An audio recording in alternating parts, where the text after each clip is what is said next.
Dalam pidato kenegaraan tahunan yang keempat pada hari Senin 28 Juli, Presiden Filipina Ferdinand Marcos Jr.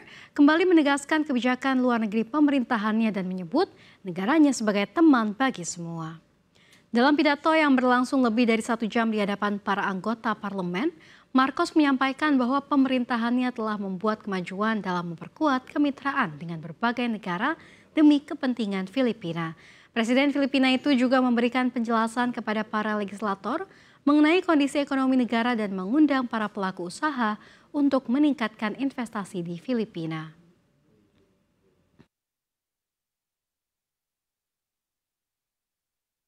Kapayapaan ay mahalagang pundasyon ng bagong Pilipinas.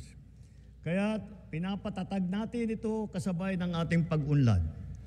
Patuloy tayo sa pagpapatibay ng ating kapulisan at sandatahang lakas. Ang mga armamento, sasakyan, pandigma at sandata ng ating kapulisan at sandatahang lakas ay patuloy na dadagdagan, angkop sa layuning modernisasyon at komprehensibong pagtanggol ng ating kapulisan.